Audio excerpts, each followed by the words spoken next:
Ce matin, j'aimerais vraiment partager avec vous un sujet qui, je dirais, malheureusement, n'est pas beaucoup et moins amené par les temps qui courent dans les églises, et c'est la repentance. Qu'est-ce que la repentance et comment mieux la comprendre?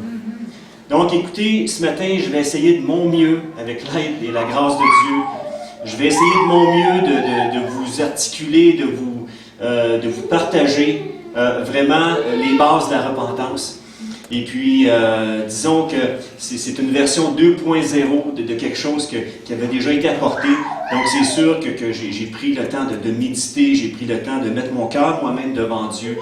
Et juste ce matin, faire ce petit mot de prière par Éternel. Merci d'ouvrir nos cœurs. Merci d'ouvrir nos oreilles, nos yeux spirituels, afin que ce matin, chacun et chacune puisse vraiment comprendre et saisir vraiment qu'est-ce que la repentance.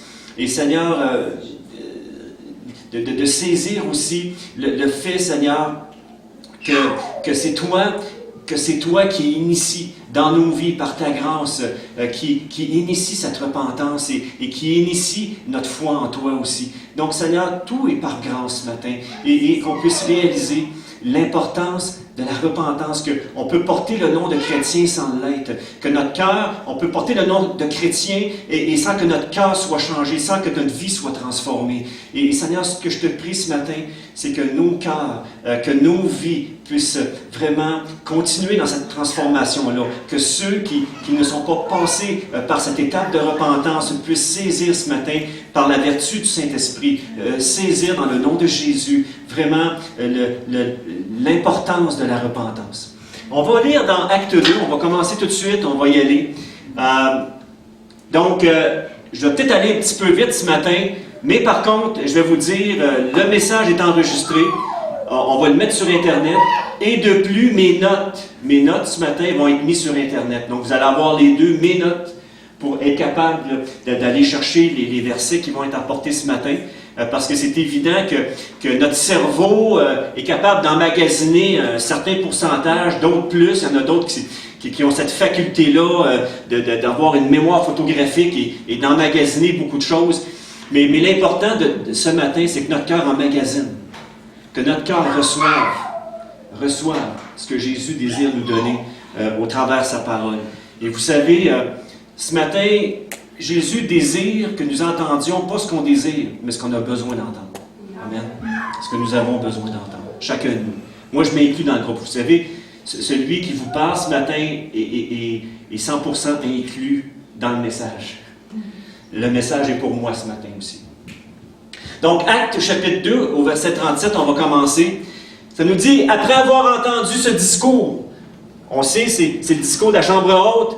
Les 120 qui sont dans la chambre haute sont remplis du Saint-Esprit, et la première des choses qu'ils ont fait, c'est pas d'avoir du fun, c'est de se lever. Pierre se lève et commence à prêcher la parole, et là il y a 3000 personnes qui sont là autour, mais peut-être plus, mais il y a au moins 3000 gens qui sont là, qui entendent la parole et qui sont profondément touchés dans leur cœur par le message de l'Évangile. Il y a comme une conviction profonde produite par le Saint-Esprit qui vient dans leur cœur et qui sont profondément touchés. Donc, après avoir entendu ce discours, ils eurent le cœur vivement touché. Ils dirent à Pierre et aux apôtres, « Hommes, frères, que ferons-nous? » Et Pierre dit, « Repentez-vous, repentez-vous.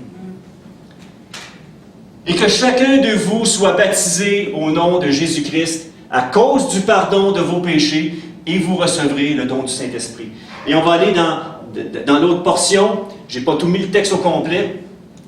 L'autre portion nous dit au verset 41, avec 2,41, « Ceux qui acceptèrent sa parole furent baptisés, et en ce jour-là, le nombre des disciples augmenta environ de 3000. 3000 personnes, one shot, par la puissance du Saint-Esprit, qui se convertissent à Christ, qui donnent leur cœur à Jésus.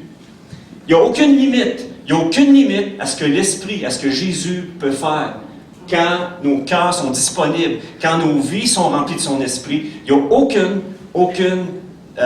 limite à ce que Dieu peut faire. Dans nos vies, puis au travers de nos vies. Puis au travers de l'Église aussi. Parce que ce que nous prions depuis des années, c'est d'avoir une Église selon son cœur. Puis ce qui arrive présentement, Jésus est en train de faire son œuvre au travers de nous. Il est en train de faire le ménage en nous. Il est en train de nous rendre aptes à son œuvre et accomplir ce qu'il désire que nous accomplissions en tant qu'Église. Amen. Il persévérait dans l'enseignement des apôtres, dans la communion fraternelle, dans la fraction du pain et dans les prières. Ce matin, Edvika a fait mention que Michel Charbonneau demande, le pasteur Michel demande la prière, mais il y a une réalité. Le combat, il est spirituel, il n'est pas contre la chair et le sang. Et vous savez, l'Église, on va gagner le combat. On va voir des âmes venir à Christ. Le moment où est-ce qu'ensemble, individuellement et ensemble, on prend au sérieux ce temps qu'on a avec Dieu à chaque jour de prière, d'une façon collective et d'une façon individuelle. Nous avons besoin à tous les jours de passer un temps d'intimité avec Jésus. C'est là que les choses commencent. Dans les dernières semaines, il y a beaucoup de messages qui ont été apportés par rapport à ça. Qu'est-ce qui fait la différence dans nos vies? C'est Jésus. C'est notre relation avec lui. C'est nos temps d'intimité qu'on passe avec Jésus d'une façon individuelle et collective. C'est là que le combat se gagne. Dans notre relation avec lui. Dans nos temps d'intimité avec lui. Est-ce que c'est vrai? C'est vrai. Ça dit, louons Dieu. On l'a fait ce matin, on a loué Dieu. Puis on l'adore. Puis l'adoration, c'est pas juste de louer Dieu là, dans un temps de dimanche. L'adoration, ça implique toute notre vie durant toute la semaine, chaque seconde de ma vie. J'adore Dieu en honorant sa parole, en désirant faire sa volonté, en recherchant sa volonté pour ma vie. On va le voir tantôt. Et le Seigneur ajoutait chaque jour à l'Église ceux qui étaient sauvés. Wouh!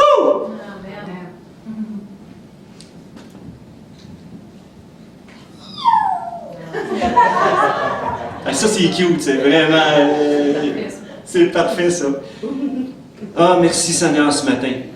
Donc, la repentance, c'est les gens, par la repentance, c'est la porte, je dirais, d'ouverture qui nous donne la vie éternelle. C'est la porte qui est créée, qui est Jésus-Christ lui-même et qui nous fait passer de la mort à la vie. La repentance, c'est vraiment le moyen que Dieu utilise au travers de nos vies afin que nous puissions avoir la vie. On va regarder ça ce matin, on va étudier ça. Et juste avant d'aller plus loin, juste avant cet événement qu'on a parlé de Acte 2, verset 37, juste avant cet événement-là, avant le départ de Jésus vers son Père et la venue du Saint-Esprit à la Pentecôte, le petit village de Béthanie a été le lieu de notre antique repentance. Je vais amener quelques exemples ce matin. Je vais amener mon propre exemple aussi de qu'est-ce que Dieu a fait dans ma vie aussi. Hier, Annick nous a emmené vraiment tout le cheminement jusqu'au jour où son cœur a été touché par Jésus, où est-ce qu'elle a donné son cœur à Christ et elle est ce qu'elle est aujourd'hui. Elle est quelqu'un qui désire le salut des âmes et qui a un cœur pour Jésus. Et puis, merci d'être là, Nick. Amen. Yes. Donc, dans Luc chapitre 7, verset 37 à 50, on ne l'a pas au tableau, mais il y avait une femme pécheresse de mauvaise vie qui se sentait écrasée par sa culpabilité, par sa honte, et elle a trouvé auprès de Jésus le pardon de ses péchés. Cette femme-là savait qu'elle pouvait répandre son cœur et son parfum parce qu'elle avait un parfum de grand prix.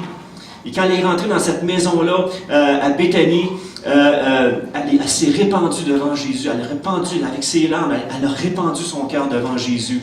Et ça nous dit un petit peu plus loin que cette femme-là a trouvé le pardon. Elle a trouvé le pardon de ses péchés. Cette femme-là savait qu'elle pouvait répandre son cœur. Tout ce qu'elle avait de plus précieux, elle a tout mis ça au pied de Jésus. Elle a mis sa vie, elle a mis son cœur au pied de Jésus. Car en Jésus se déploie la grâce, le pardon et la miséricorde. En Jésus, c'est la miséricorde et le pardon quand nos cœurs commencent à se répandre devant lui.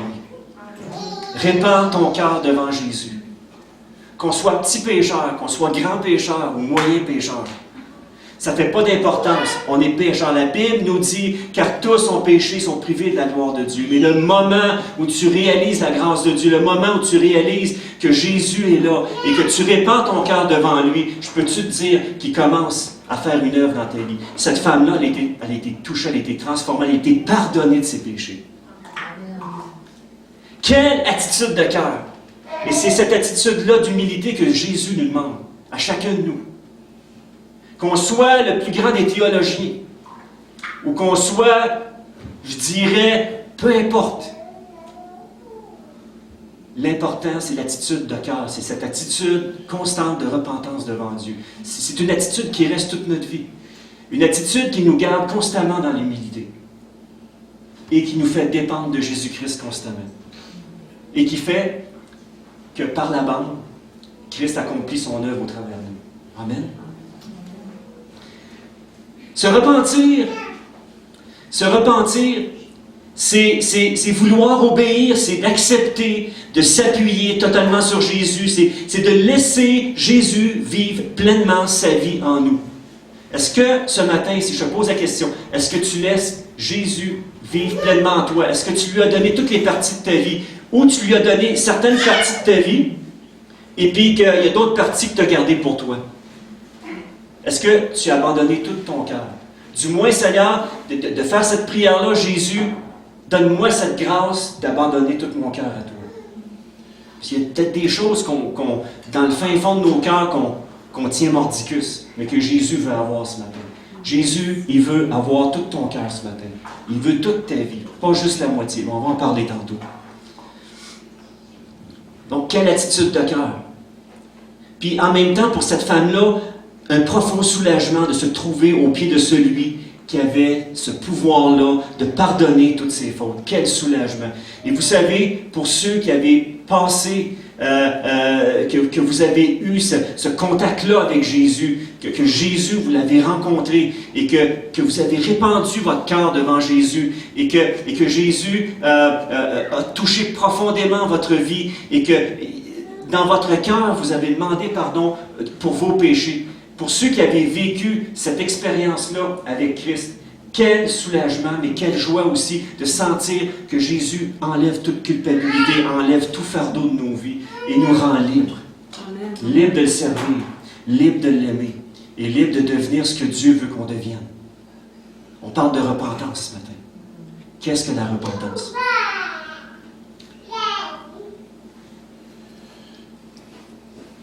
Donc, se repentir, c'est de vouloir obéir, c'est d'accepter, de s'appuyer totalement sur Jésus, c'est de laisser vivre Jésus pleinement sa vie en nous, car Jésus, seul, est capable de nous aider à vivre parfaitement notre vie chrétienne. Sinon, si on essaie de vivre notre vie chrétienne par nous-mêmes, je vais vous dire, ça ne marchera pas.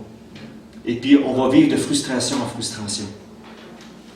Zachée est un autre exemple. Zachée, dans Luc chapitre 19, versets 1 à 10, est un autre exemple de repentance quand l'Esprit de Dieu touche avec une puissante conviction le cœur de quelqu'un, même ceux qu'on considère comme les pires pécheurs. Et vous savez, Zachée, c'était un collecteur d'impôts. C'était vraiment quelqu'un qui était vu par ses compatriotes juifs, qui était vu comme un traître, et les collecteurs d'impôts, qui disaient collecteur d'impôts, disaient voleur. Donc, collecteur d'impôts à cette époque-là était synonyme de quelqu'un qui usurpait les autres, qui chargeait plus que qu'est-ce qu'il fallait des sommes pour rendre à César les impôts. Donc, Zachée est une personne comme ça, mais au contact de Jésus, il y a eu une réelle conversion qui s'est faite avec Zachée. Et puis, si vous lisez l'histoire dans Luc 19, de versets 1 à 10, qu'est-ce qui s'est passé avec Zachée? Qu'est-ce qui s'est passé? Il a ordonné à tout le monde. Oui, il y a eu un changement de cœur. Il était voleur, mais au contact de Jésus, ce gars-là est devenu un donateur. Il est devenu quelqu'un de généreux. Au contact de Jésus. Vous savez comment ça s'est passé, l'histoire? Zachée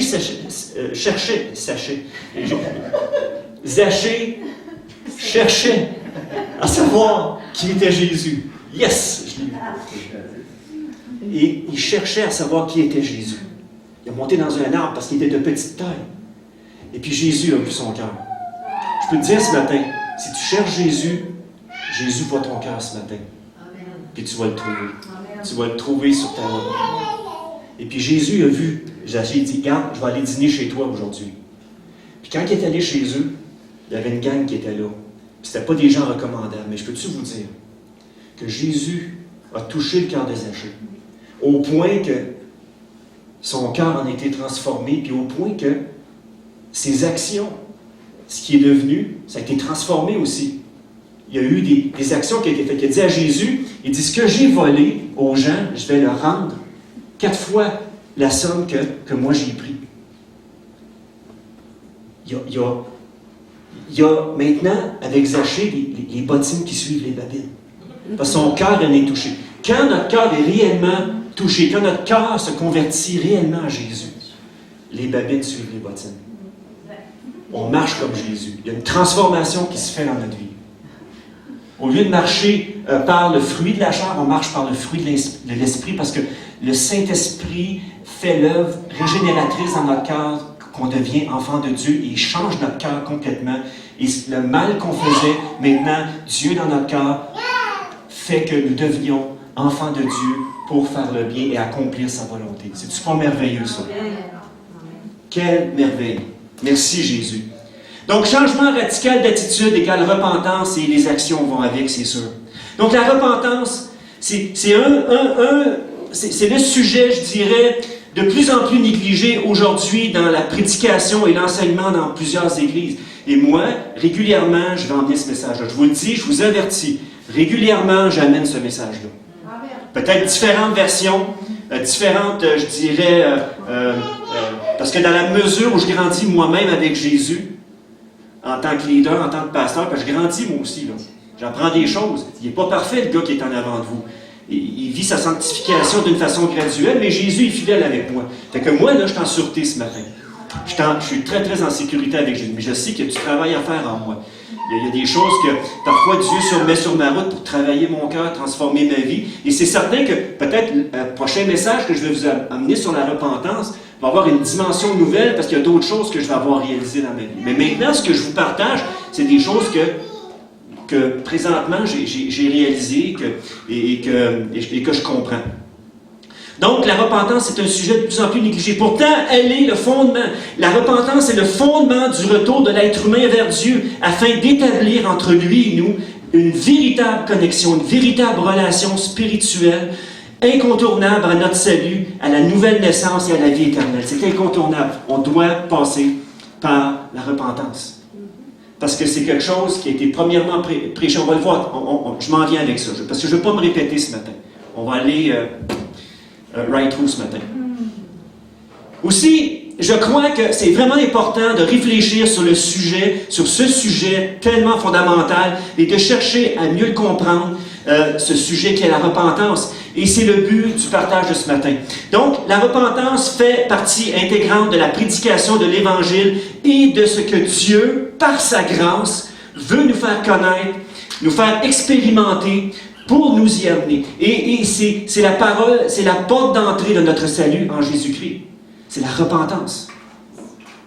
Jésus a dit que la repentance et le pardon des péchés seraient prêchés en son nom à toutes les nations, à commencer par Jérusalem jusqu'à Sainte-Terre ici.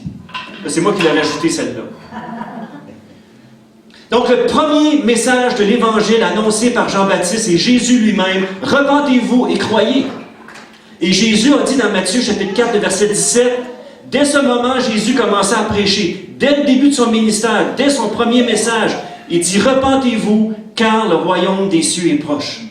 C'est fondamental de saisir la repentance et de se laisser saisir par l'Esprit pour se repentir aussi. L'apôtre Paul a écrit, l'apôtre Paul en parle abondamment aussi, l'apôtre Paul a écrit « J'ai prêché la repentance envers Dieu et la foi en notre Seigneur Jésus-Christ ». Donc, on va voir qu'il n'y a pas de repentance sans foi en Jésus et il n'y a pas de foi en Jésus sans repentance. Les deux sont sont fondus ensemble, sont unis. Qu'est-ce qui produit la foi en nous? C'est Jésus, c'est Dieu qui initie la foi en nous. On prend le cas de justement l'apôtre Paul, il est sur l'acte 9, il est sur le chemin de Damas, il persécute les chrétiens, il en tue. Et puis lui, il croyait servir Dieu. Hyper légaliste, le gars. Lui, il croit, puis il dit les disciples de la voie, parce que dans ce temps-là, c'est ce qu'il appelait les chrétiens les adeptes de la voie. Donc la voie, c'est Jésus-Christ, le chemin, la vérité et la vie. Donc, persécute les chrétiens, et sur le chemin de Damas, Paul a eu tout son face-à-face avec Jésus. À partir de ce moment-là, ce gars-là a été transformé et il a écrit la majeure partie des épîtres du Nouveau Testament. Dieu s'en est servi. Il a fondé des églises. Dieu s'en est servi. Il a eu face-à-face avec lui. Mais qui a initié la foi en lui? C'est Jésus qui est venu et qui a initié il a été l'initiateur. Il a été l'initiateur vraiment du fait que Paul a mis sa foi en Christ et qui est devenu enfant de Dieu, qui est devenu un serviteur. Tout comme Dieu désire que nous devenions chacun de nous en tant qu'Église. Comment recevez-vous le message ce matin? Ça passe? Ou ça casse? Merci Seigneur. Donc l'apôtre Paul, j'ai prêché la repentance envers Dieu et la foi. Donc, la première prédication, on parle de l'apôtre Pierre ici. La première prédication de l'apôtre Pierre sous l'inspiration et la puissance du Saint-Esprit, c'est dans Acte 2, 38, c'est conclu par « Repentez-vous ». Et aussi la deuxième, lorsque Pierre et Jean s'en vont au temple prier dans Acte 3, et que là, il y a quelqu'un qui est paralytique, le paralytique à la porte du temple. Et vous savez, vous connaissez l'histoire, pour ceux qui l'avaient lu, le paralytique demande l'aumône, mais Pierre, il dit, écoute, j'ai pas une scène, mais ce que j'ai, je le paraphrase en québécois, mais j'ai pas une scène sous moi, mais ce que j'ai, je te le donne au nom de Jésus. Au nom de Jésus, lève-toi et marche. Et cette personne a été guérie. Right now. Et après ça, Pierre a rentré dans le temple et il y a eu tout un témoignage. Et c'est là que l'apôtre Pierre a vraiment dit aux gens de se repentir, de changer d'attitude, de se convertir pour que leurs péchés soient effacés. Il n'y a pas comment je pourrais dire ça, d'effacement de nos péchés sans qu'il y ait une repentance dans nos cœurs, de reconnaître qu'on a péché devant Dieu, que tous sont pécheurs, que j'ai offensé Dieu et que mon cœur a besoin de reconnaître que je suis pécheur. Que ce n'est pas la faute de la société, c'est ce que je suis aujourd'hui. C'est parce que je suis pécheur et j'ai besoin de me repentir de toutes mes fautes, de tous mes péchés. Et de laisser Christ venir laver tout ça par son sang. Et de faire de moi une nouvelle création, une nouvelle créature. De recommencer à zéro avec Christ. Amen. L'apôtre Jacques nous encourage à nous humilier. Super, ça suit tout seul, c'est bon. Merci beaucoup, mon frère, ce matin, Richard. L'apôtre Jacques nous encourage aussi à nous humilier, à nous repentir de nos fautes quand nous sommes coupables, bien sûr. Repentez-vous, je vous dirais que repentez-vous, le mot repentez-vous, c'est l'invitation ultime que l'on entend à travers toute la Bible, parce que Dieu appelle les hommes, appelle les femmes, appelle tout être humain à prendre conscience de leurs fautes et de revenir vers lui pour être pardonné, pour être justifié, pour être guéri, pour être sauvé et recevoir la vie éternelle. Acte 17:30, ça nous dit, on l'a au tableau, Acte 17:30, Dieu, sans tenir compte des temps d'ignorance, annonce maintenant à tous les hommes, en tout lieu, qu'ils aient à se repentir. Dans 2 Pierre, le chapitre 3, le verset 9, ça nous est dit, Dieu use. Donc, il use de patience, Dieu use de patience, ne voulant pas qu'aucun périsse, mais voulant que tous arrivent à la repentance. Le désir de Dieu, c'est que tous les êtres humains soient sauvés. Si on reprend le verset, je dirais, le plus populaire du Nouveau Testament, où tourne, je dirais, vraiment tout le sens du fait qu'on doit vraiment recevoir Jésus dans notre vie, c'est Jean 3,16 qui nous dit que car Dieu a tant aimé le monde qu'il a donné son Fils unique, afin que quiconque croit en lui ne périsse pas, ne périsse pas, mais aie la vie. Parce que Jésus, il n'est pas venu pour condamner, il est venu pour sauver celui qui met sa foi en lui. Et malheureusement, il y a des gens qui vont refuser l'œuvre de la croix, qui vont refuser la grâce de Dieu. Et ce n'est pas le bac de Dieu, ce n'est pas le désir de Dieu de voir des âmes aller croupir en enfer. Mais parce que des gens refusent l'œuvre de la grâce de Dieu, mais l'être humain va être jugé selon ses œuvres. Et puis vous savez que l'être humain ne peut pas être sauvé par ses propres œuvres. On va le voir tantôt, il y a un verset qui est tellement évident, mais qu'on ne peut pas être sauvé par nos propres mérites parce qu'on est pécheur à la base, on est pourri à la base. On est pourri, on est fait à l'os à la base. On a besoin de Jésus. Et si on refuse Jésus, on est fait pour l'éternité. Parce que du moment que je meurs et que je vais de l'autre côté sans Jésus, je suis fait. Je vais être obligé de passer devant le grand trône blanc et de juger un jour, puis de recevoir le châtiment éternel selon ce que j'aurais fait. Mais le contraire, le fait d'accepter Christ dans ma vie, son salut et son amour, le fait de lui donner tout mon cœur, me donne accès à la vie éternelle et d'accompagner Dieu dans ses projets éternels, de vivre avec lui pour l'éternité, justifié, pardonné à cause de Christ. On va le voir un petit peu plus loin. 2 Pierre nous dit, il use de patience, nous voulant qu'aucun périsse. Important à vraiment saisir. Il y a dans la Bible 2 verbes traduits pour exprimer ce repentir. Tu as nacham en hébreu et tu as métanoéo en grec. Donc nacham, ça signifie changer d'état d'esprit, changer d'avis, se repentir, changer pour le mieux, modifier son comportement, le comportement de tout son cœur en détestant ses péchés passés. Et en grec, la repentance, dans le Nouveau Testament, est traduit par le verbe métanoéo, qui veut dire changer de mentalité et d'intention. Donc, ça nous dit ici que c'est une profonde tristesse qu'on éprouve vis-à-vis de nos propres fautes. C'est la douleur à travers une demande de pardon d'avoir offensé Dieu, notre Créateur qui est infiniment amour, justice et vérité. Donc la repentance, c'est quoi? C'est le résultat d'un changement radical dans nos pensées qui se traduit, je pense qu'on va l'avoir, c'est ici. Donc la repentance, c'est quoi? C'est le résultat. C'est d'un changement radical dans nos pensées qui se traduit par un changement radical dans notre cœur, qui amène un changement radical dans notre façon de se comporter. Amen. Sûr et certain, si tu as été touché par Jésus, si tu es un réel enfant de Dieu, tu vas constamment changer à l'image de Jésus. Ta vie, même les gens autour de toi, vont reconnaître que tu as vraiment changé. Moi, là, je me souviens, quand j'ai donné ma vie à Christ, là, je vais parler de moi un petit peu. Mais dites-le pas à personne. Okay? Ah, je vais rester dans l'objectif de la caméra. Ça va bien? Est-ce que vous entendez bien? Oui, ça va? Cool.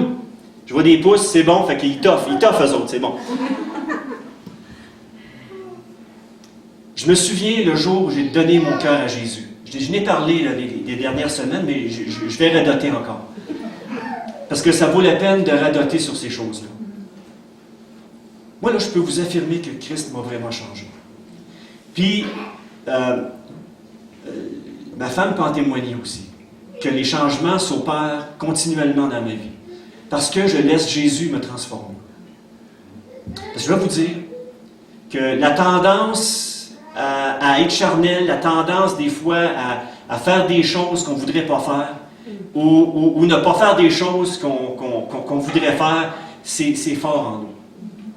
Et à chaque jour, quand je me lève, c'est comme je dis, OK, Seigneur, là, encore une fois, par la foi, ma chair a été crucifiée avec toi, j'ai été crucifié avec toi, et si je vis, c'est plus moi qui vis, c'est toi. À chaque jour, quand je me lève, c'est comme une parole de foi envers Jésus, et aussi que Jésus me prend en charge pour m'aider à être ce qu'il veut que je sois, et à être meilleur pour mon prochain, à être une bénédiction pour les gens qui m'entourent.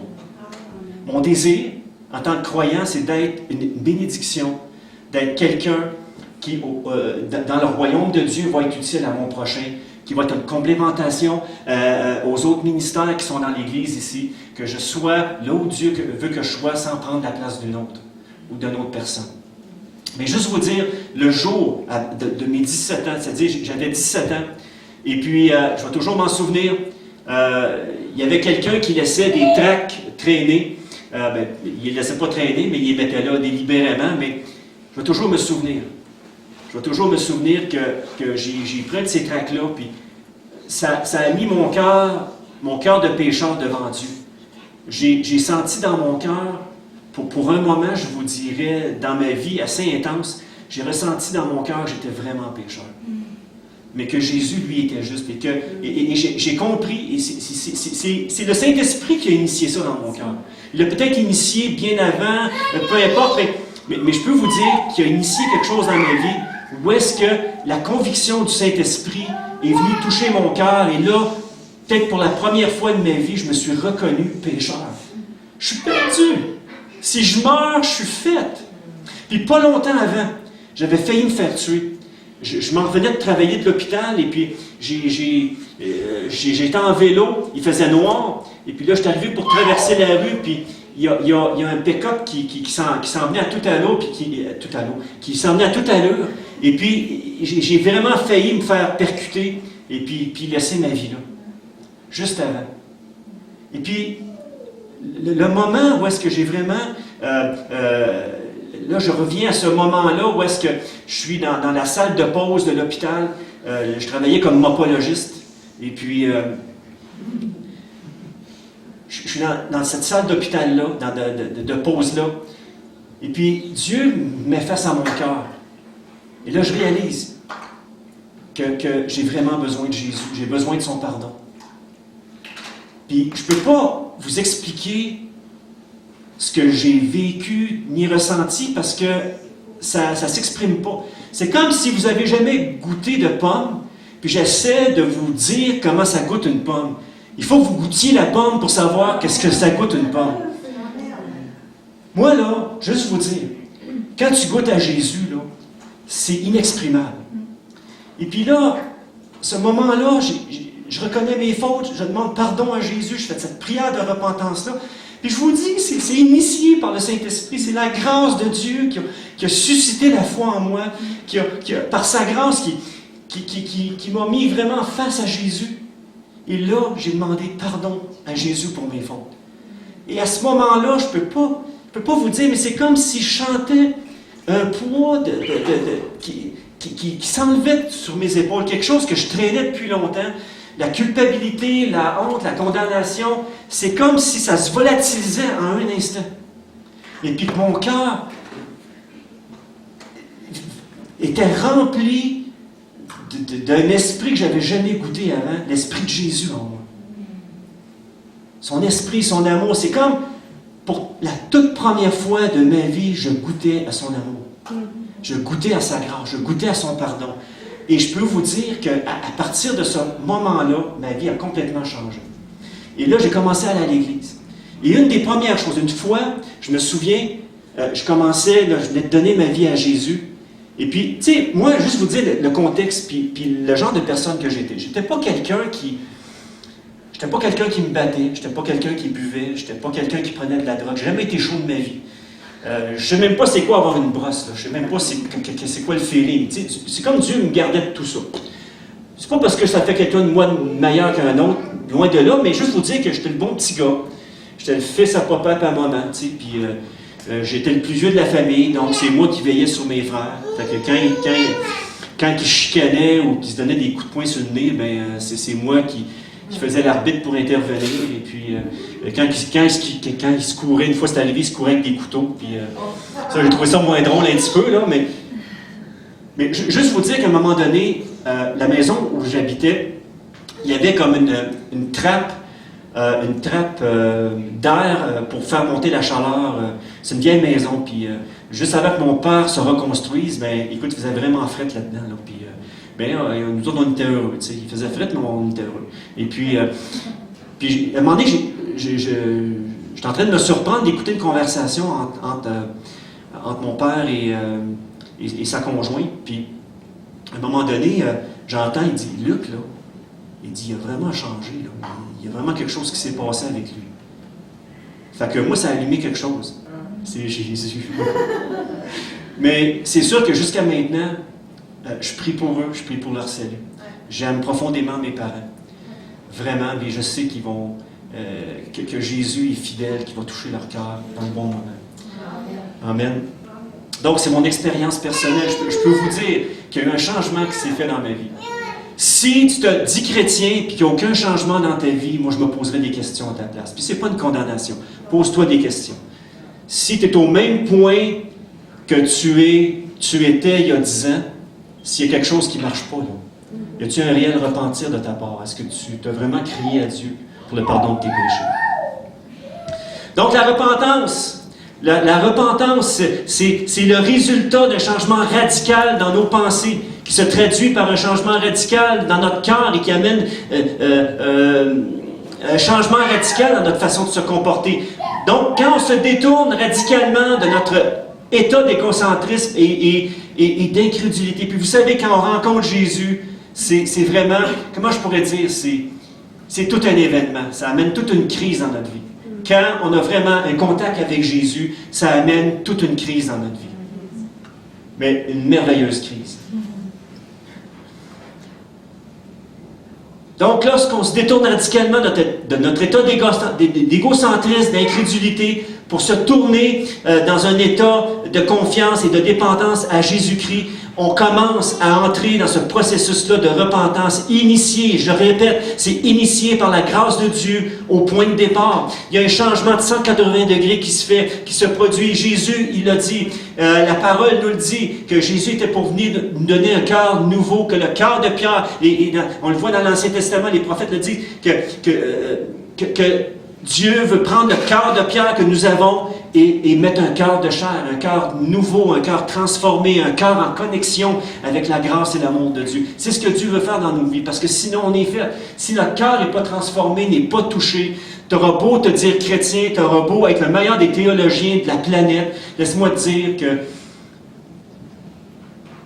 tu vas être un théologien non sauvé, sans Jésus. Juste manière de parler. Dans Marc chapitre 8, le verset 34, ça nous est dit, là-dessus, Jésus appela la foule ainsi que ses disciples et leur dit, si quelqu'un veut me suivre, qu'il renonce à lui-même, qu'il se charge de sa croix et qu'il suive la trace de mes pas. Et je veux juste vous dire que non seulement la repentance nous amène à vivre vraiment avec Jésus, mais ça nous amène aussi dans une vie de renoncement. Une vie de renoncement. On va le voir maintenant. Donc, Jésus a renoncé à lui-même pour un temps à la gloire. Vous savez, Jésus a quitté le ciel pour venir sur cette terre. Jésus est venu sur cette terre. Le Dieu fait chair. Jésus est la parole faite chair. Dieu incarné. Jésus-Christ est venu sur cette terre, a accompli parfaitement la loi de Dieu. Il a guéri les malades. Il s'est rendu obéissant jusqu'à la mort de la croix. Il a renoncé à la gloire céleste pour venir sur cette terre et accomplir la volonté de son Père céleste. Et c'est ce que Jésus nous demande, de renoncer à nous-mêmes pour faire la volonté de notre Père céleste, afin d'accomplir sa volonté. Et la vie avec Jésus, c'est une vie de renoncement. Ça, c'est la parole de Dieu que je vous prêche ce matin. Ce n'est pas de la condamnation. Parce qu'on est prêt à tout renoncer pour Jésus. Renoncer à mes propres projets. Quand je parle de mes propres projets, c'est mes propres projets à moi, centrés sur moi. Est-ce que je suis prêt à accomplir les projets de Dieu pour ma vie? Est-ce que je suis prêt à accomplir ce que Dieu désire pour ma propre vie? Là est la question. Être ou ne pas être. Donc, la repentance, c'est quoi? C'est un processus permanent. C'est une démarche qui consiste à aligner nos cœurs et nos vies sur Jésus-Christ, sur le royaume de Dieu et sur sa parole. Jésus, il l'a dit, celui qui m'aime, c'est celui qui garde ma parole. Mais sans Jésus, on n'est pas capable de garder sa parole. On a besoin de sa grâce pour garder sa parole. Mais Jésus nous rend capable, par son esprit en nous, de le suivre et de marcher avec lui. Et ça me console. Et c'est ce qui fait que je suis encore là aujourd'hui. Malgré tout. Malgré les épreuves, malgré les incompréhensions des gens parfois. Malgré le rejet. Mon identité est en Jésus. Peu importe si le monde me rejette, Jésus ne me rejette pas, lui. Puis mon identité, elle est en Jésus-Christ. Et lui seul.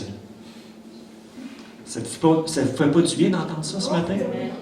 Ça fait du bien, hein? Ah, moi, ça me fait du bien dans mon cœur.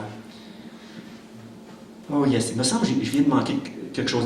Juste quelques secondes. Est-ce que vous allez être patient avec moi ce matin? Oui. OK. OK, j'ai passé un bout d'ici, là. Désolé. Donc, c'est impossible de vivre pleinement, d'être des ambassadeurs de Jésus-Christ, du royaume céleste sur la terre, quand nous sommes en rébellion avec le roi des rois. Jésus nous demande tout. Nous demande un renoncement total pour lui. Puis le renoncement total à lui nous amène à être des meilleurs pères de famille, à être des gens qui remplissent vraiment bien, avec la grâce de Dieu, leurs obligations. C'est pas que j'abandonne ma famille et que j'abandonne tout.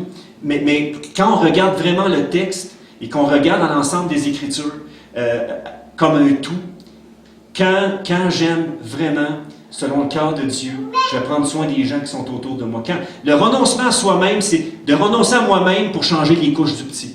Ça, c'est tout un renoncement. Surtout pour un papa, quand tu arrives, écoutez, moi là, je me suis essayé à changer des couches, puis le cœur me levait littéralement. Je ne sais pas, les gars, on est moumounes là-dessus. Il y en a d'autres qui sont moins moumounes, mais moi, j'étais moumoune là-dessus. Le cœur me levait. Mais pour un temps, j'ai renoncé à moi-même pour essayer de changer les couches du petit. Mais j'avoue... Tu ramassais du vomi. Ah, OK. Sauf, par contre, oui, j'ai ramassé le vomi. Donc, j'ai renoncé à moi-même pour ramasser du vomi. Mais, écoutez, regardez, c'est vraiment... Je le dis en plaisantant, mais quand on renonce à nous-mêmes, c'est qu'on renonce à nous-mêmes pour faire la volonté de Dieu, puis on renonce à nous-mêmes pour être une bénédiction pour les autres. Amen. Être une bénédiction, être un meilleur papa de famille, être un meilleur croyant, être quelqu'un qui recherche la volonté de Dieu, qui va chercher à prier pour les autres. Et puis, vous savez, une des plus grandes marques d'amour qu'on peut pas faire pour les autres, c'est de prier pour eux, pour leur salut. Prier pour nos enfants.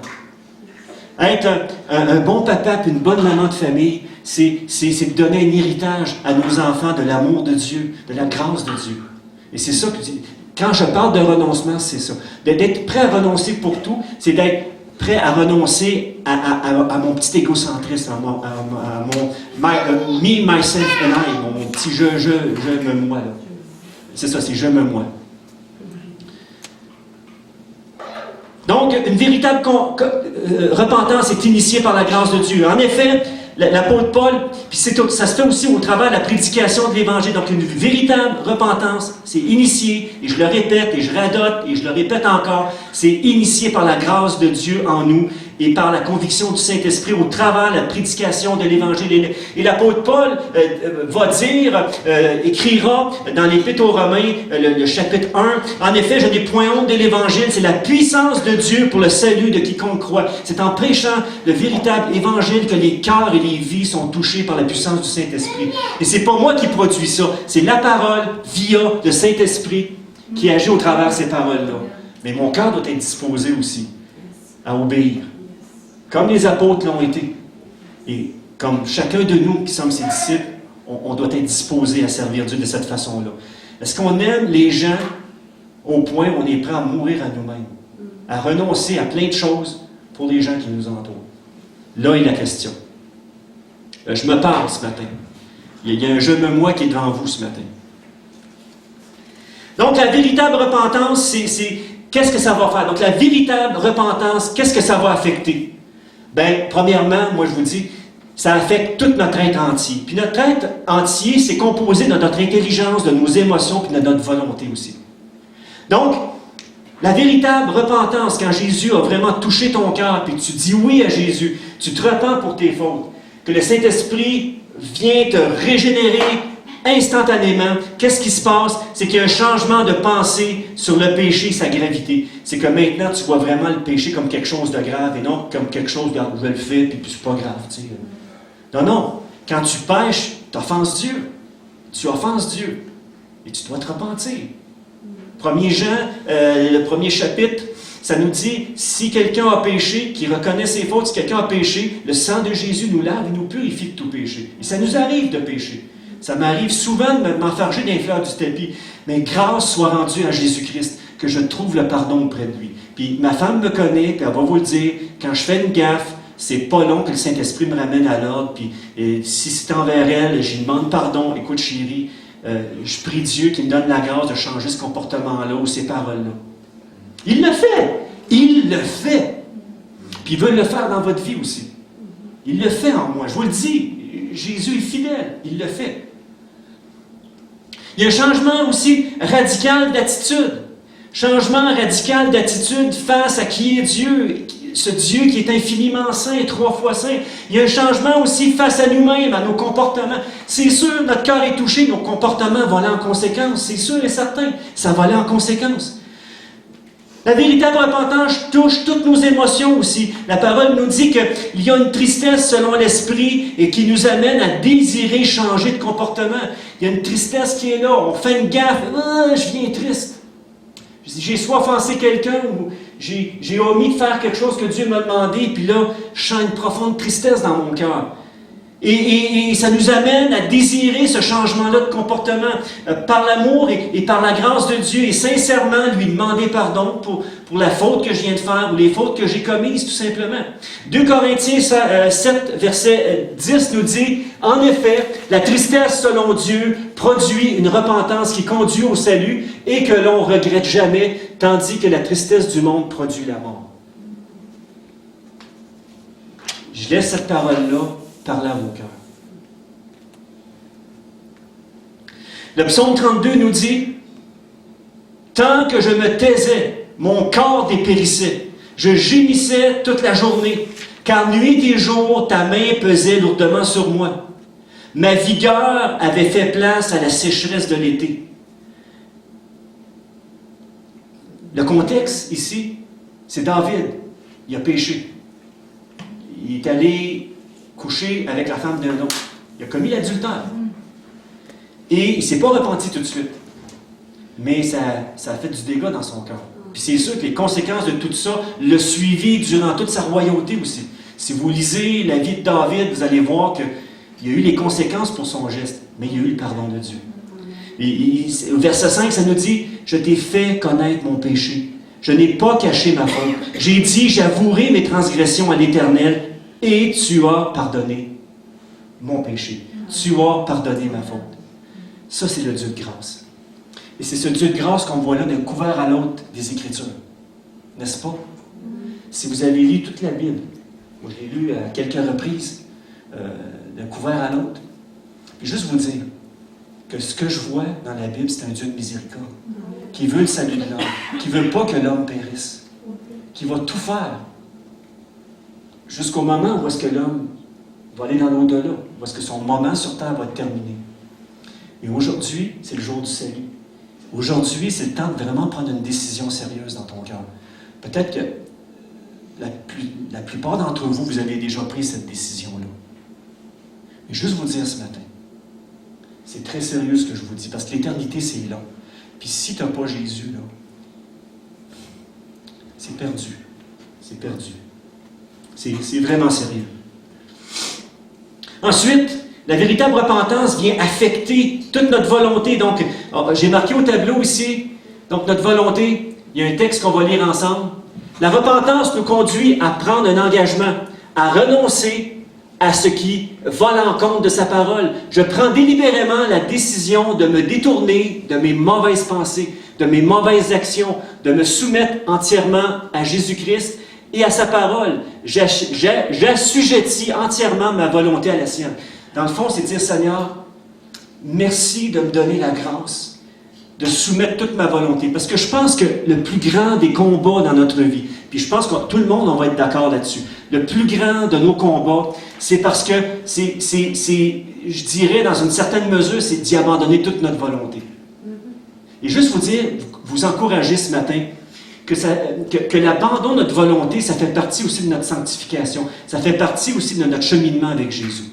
Et dans la mesure où on abandonne des choses à Jésus, et ça fait partie de notre croissance spirituelle, dans la mesure où j'abandonne des choses entièrement mon cœur à Jésus, dans la mesure où lui travaille dans ma vie et vient me rendre capable d'être ce qu'il veut que je sois. à son image. Amen.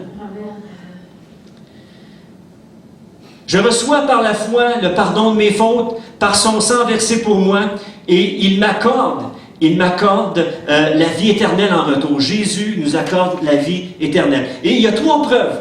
Il y a 3 preuves irréfutables qu'une personne est réellement passée par une réelle repentance. C'est ce qu'on appelle le fruit de la repentance. Il y a un fruit. Quelqu'un qui se repent vraiment, il y a un fruit qui se dégage de sa vie. Veut pas. Si le Saint-Esprit vient habiter en toi, bien, on parle du fruit de l'Esprit ici. On ne parle plus du fruit de la chair, qui est la mort, puis qui est toutes les œuvres mauvaises. On parle du fruit de l'Esprit. On parle de l'Esprit qui vient habiter en toi et qui commence à produire ce merveilleux fruit en toi, qui est l'amour, la paix, la joie, la patience, la bonté, la bienveillance, la fidélité, cette aptitude de faire confiance aux autres, et aussi la maîtrise de soi dans tous les domaines de notre vie. Saint-Esprit, il y a un changement radical qui se fait dans ton cœur, qui a rapport avec ce que je viens de dire, qui a rapport directement. Donc, il y a 3 preuves irréfutables.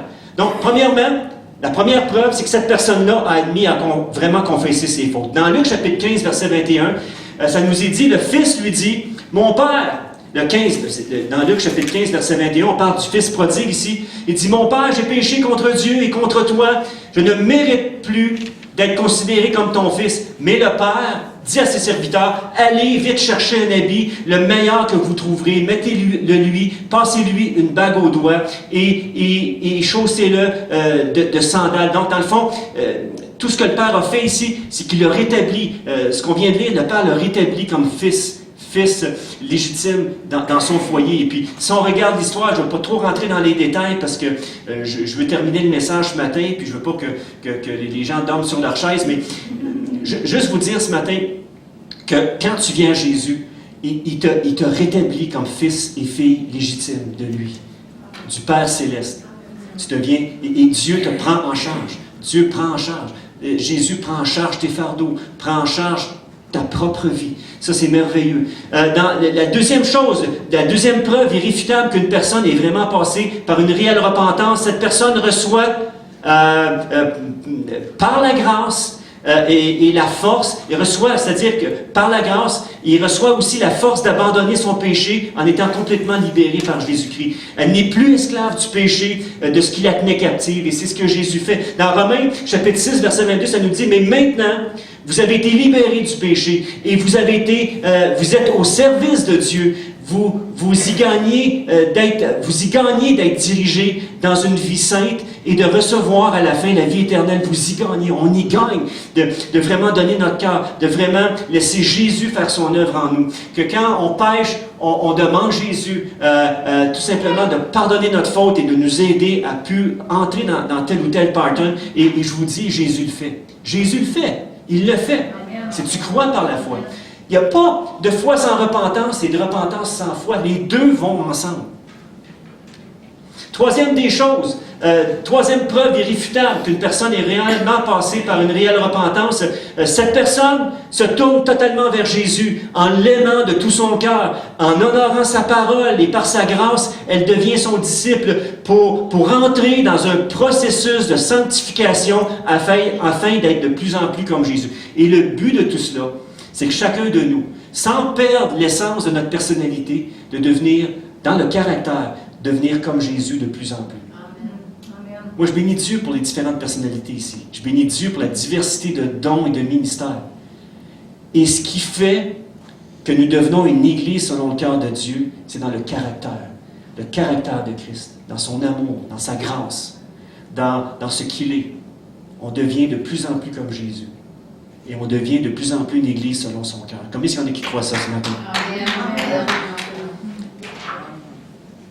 Donc, il y a en elle une attitude de foi, d'amour, de dépendance, d'humilité envers Jésus. Cette personne aura un impact profond sur les gens autour d'elle. Quand Jésus a un impact profond sur ton cœur, ta propre vie a un impact profond sur les gens qui t'entourent. Ça, c'est incontournable. Ensuite, cette personne reçoit la plénitude du Saint-Esprit avec ses dons pour servir Christ. Dieu nous donne ses dons afin qu'on soit vraiment des bénédictions pour les gens qui nous entourent, dans ce qui nous appelle à être et à faire. Cette personne vit une relation personnelle avec Jésus tous les jours de sa vie. Elle désire profondément accomplir le plan parfait de Dieu de son Créateur pour sa vie. Et c'est ça la vraie réalité. Mon désir, je vais vous dire, c'est vraiment d'accomplir le plan de Dieu. Même si des fois c'est dur, même si des fois, au travers des épreuves, on a envie de baisser les bras, Jésus est là pour que je m'accroche à lui. Amen. Et quand tu t'accroches à Jésus, quand ton cœur est soudé sur le sien, quand tes yeux sont soudés sur ses yeux, je vous dis, vous êtes capable de traverser n'importe quelle difficulté dans votre vie. N'importe quelle épreuve, n'importe quelle douleur, Jésus est là, capable de guérir, capable de venir dans tes vies et de transformer ce qu'il a transformé et de guérir ce qu'il a guéri. Je vous le dis ce matin, je vous le dis avec tout mon cœur parce que je sais que c'est la vérité, parce que Jésus est ressuscité et il le fait en moi, il le fait en vous et c'est du sérieux ce matin. Amen. Dans Matthieu chapitre 8, verset 34, ça nous dit là-dessus, Jésus appelait la foule ainsi que ses disciples et leur dit, si quelqu'un veut me suivre, qu'il renonce à lui-même, qu'il se charge de sa croix, je le répète encore, et qu'il suive la trace de mes pas. Suive Jésus dans ses pas à lui. Et non dans ce que moi je considère être ses pas. Je m'en viens avec des versets qui nous amènent vers là. Comment marcher dans ses pas. Donc le message de Jésus est un message d'une vie de renoncement qui s'adresse à chacun de nous ce matin, à chacun de nous. Renoncement à ma propre vie, à mes plans, à mes projets, à tout ce que j'ai, à tout ce que j'aime, à tout ce que je possède et à tout ce que je suis pour aimer, premièrement, Dieu de tout mon cœur et à accomplir sa volonté et de rechercher premièrement son royaume. Et tout le reste, Dieu va me le donner. Il va me donner tout ce que j'ai besoin.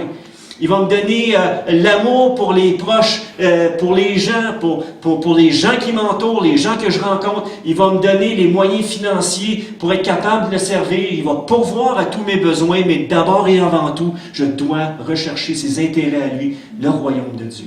Et toutes choses me sont données par-dessus.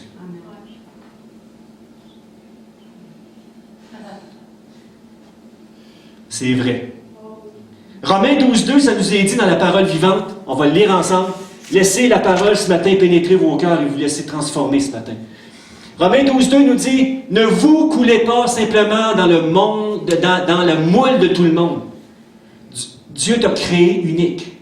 Tu n'as pas besoin de prendre l'identité de quelqu'un d'autre. Dieu t'a créé unique avec tes dons, tes capacités, tes talents et tes faiblesses là, et tes handicaps. Dieu, par sa grâce, va y suppléer. Dieu, par sa grâce, va te donner, avec sa grâce toute suffisante, d'accomplir le plan de Dieu au travers des faiblesses, au travers des imperfections, au travers des handicaps. Puis moi, j'en ai des handicaps.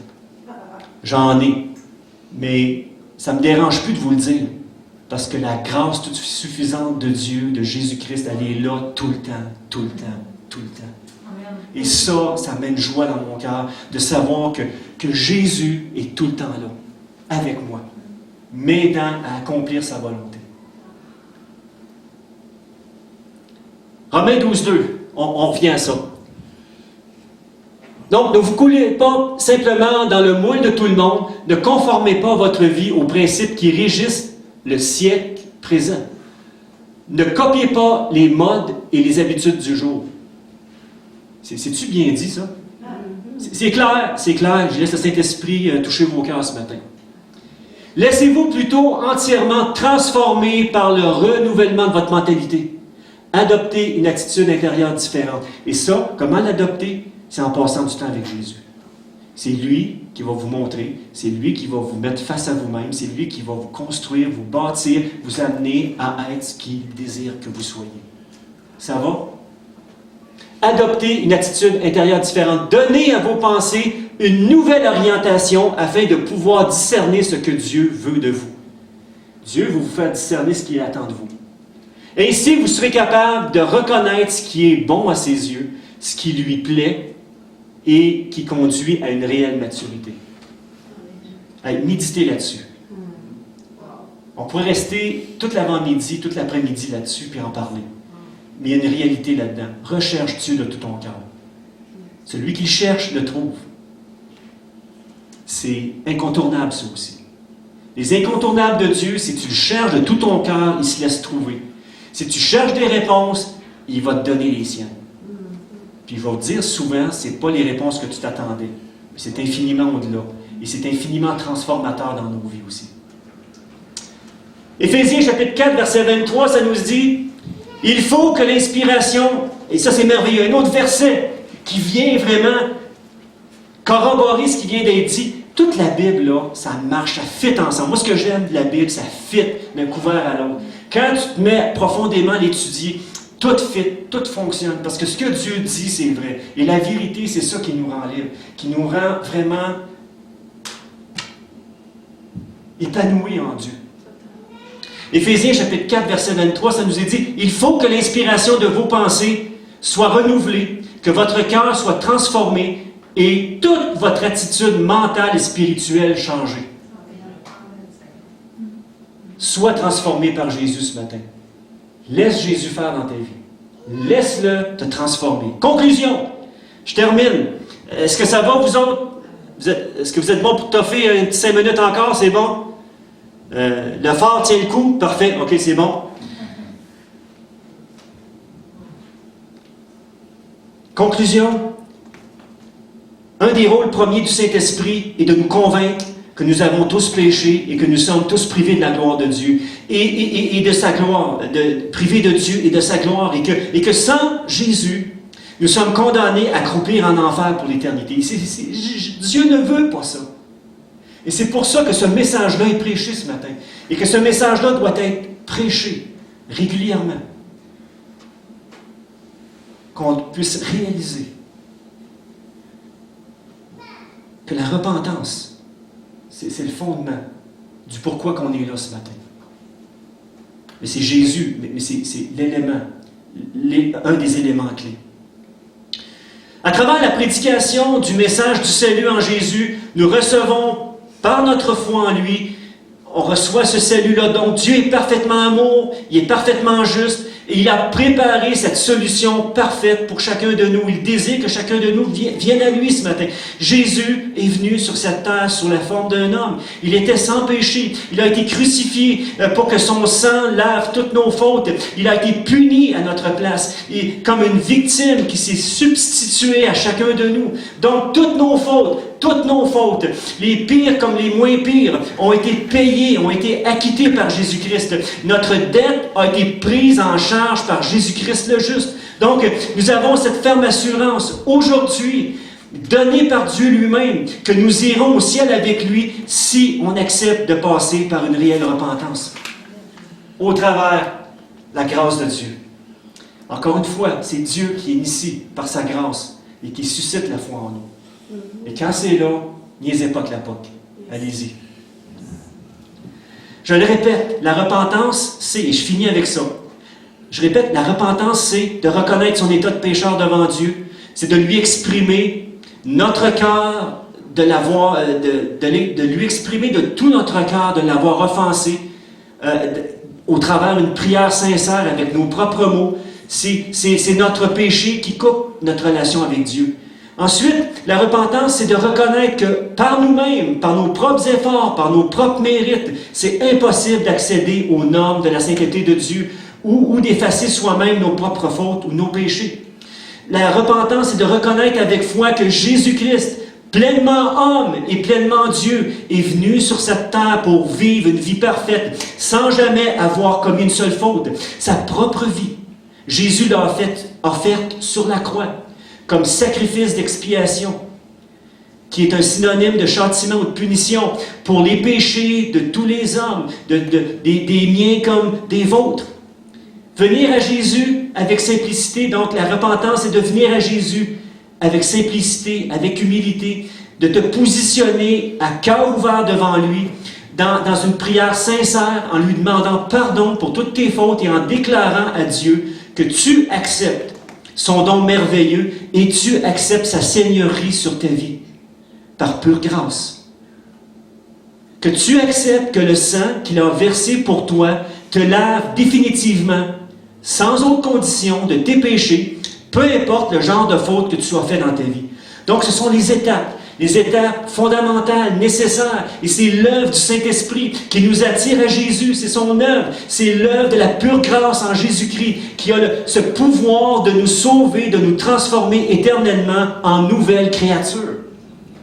Je suis sauvé par grâce. Jésus nous a dit dans Jean chapitre 14, n'ayez pas peur, n'ayez pas crainte. Je suis parti vous préparer une place. Mais en attendant, Dieu nous dit, Jésus nous a dit qu'il était pour être avec nous tous les jours jusqu'à la fin. Amen. Il est avec nous jusqu'à l'heure de notre mort ou à l'heure de l'enlèvement quand il va venir chercher son Église. On ne connaît pas le jour, l'heure ni la date, mais il y a une réalité là-dedans. Le larron sur la croix, aux côtés de Jésus, est l'exemple suprême de la grâce infinie de Dieu, du pardon, de l'amour envers chacun de nous. Le larron, il est sur la croix. Au début, avec son chum qui est de l'autre côté, ou je ne sais pas s'il se connaissait, il se moque de Jésus, mais à un moment donné, ce larron-là, il rentre en lui-même. Il rentre en lui-même. Et il reconnaît que, oh! Puis là, il dit à l'autre, il dit, regarde, ferme-toi là, ferme-toi. Nous autres, là, c'est juste qu'on soit là, parce qu'on a vraiment fait des choses qui fait qu'on soit là. Mais lui, là, il n'a rien fait. Jésus, il n'a rien fait. Puis cet homme-là a eu, encore une fois, c'était initié par Dieu dans son cœur. Il a reconnu Jésus comme étant vraiment le roi. Et puis, ce qui me touche, il dit, Jésus, souviens-toi de moi quand tu vas être au paradis. Il a vraiment reconnu que Jésus était au-delà de l'être humain, qui était vraiment le roi. Je ne sais pas jusqu'à quel niveau il a tout saisi cela. Une chose est sûre, le Saint-Esprit, quand il se révèle à notre cœur et qu'il nous révèle Jésus, allez à lui. Et quand il lui a dit, souviens-toi de moi, qu'est-ce qu'il a fait, qu'est-ce que Jésus a fait, qu'est-ce que Jésus a dit, dit, aujourd'hui même, tu vas être avec moi au paradis. Ce gars-là, il n'a pas eu le temps de faire des œuvres, il n'a pas eu le temps de prouver qu'il était réellement un chrétien. Mais une chose est sûre, c'est que ce gars-là a goûté à la grâce de Dieu, a goûté au pardon, puis à la vie éternelle. Puis aujourd'hui, il est avec Jésus, pour l'éternité. Tout comme Jésus désire que ta vie, que toi, tu sois avec lui pour l'éternité. C'est son désir aujourd'hui. Est-ce que vous voulez Jésus aujourd'hui? Amen. Est-ce que vous voulez vraiment qu'il prenne le contrôle de votre vie? Ou c'est-à-dire lui laisser le contrôle de votre vie? Parce que Jésus est un gentleman aussi. Il ne vous forcera pas à faire des choses que vous ne voulez pas. Il va attendre. Il va attendre. Il va attendre. Attendez pas trop tard. Laisse Jésus te diriger ce matin.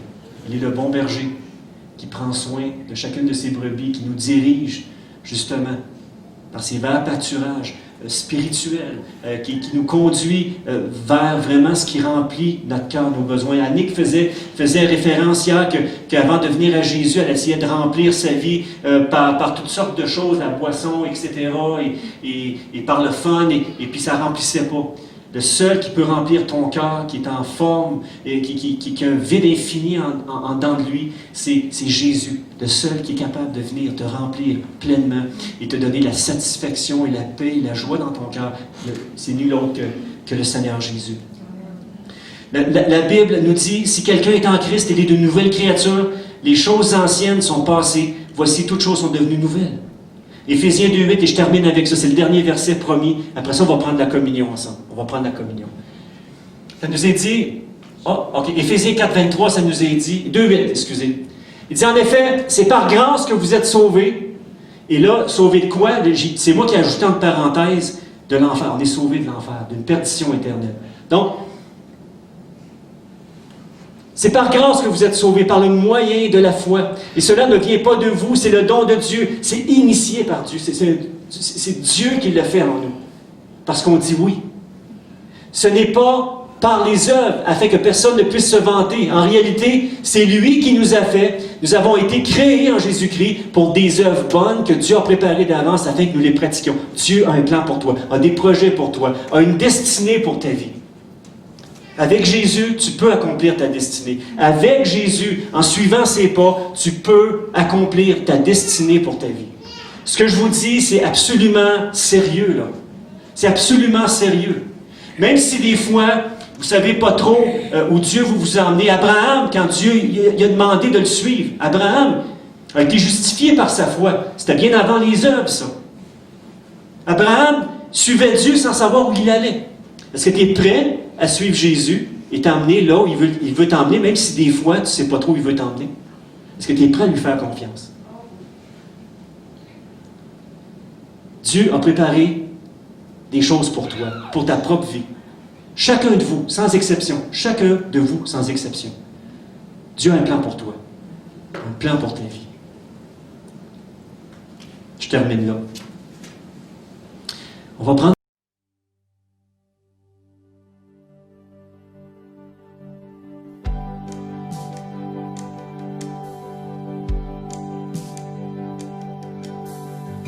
ce lieu que mon cœur chérit et l'espoir de mon âme, l'emblème de mon salut, cette croix à Golgotha. Comment pourrais-je expliquer ce grand amour pour moi, que Jésus fut crucifié pour me donner la vie. La croix seule me suffit, rien d'autre je désire. Ce qui m'était si cher, je considère comme une perte, afin de te connaître. Tout ce que je possède est pour moi sans valeur, car j'ai mesuré le prix et la croix seule me suffit.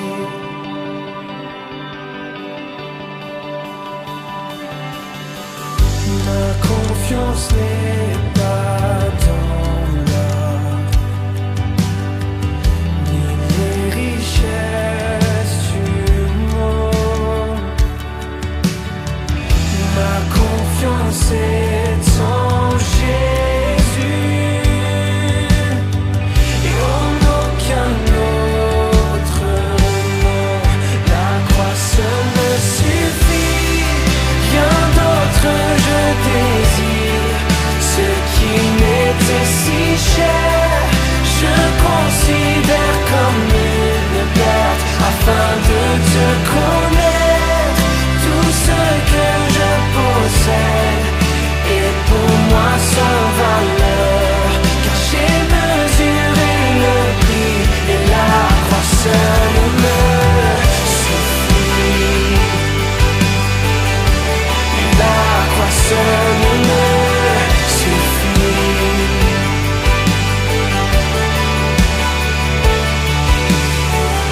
Quand à la fin de mes jours, je verrai mon Seigneur, que l'on puisse dire de ma vie, la croix seule me suffit. La croix seule me suffit.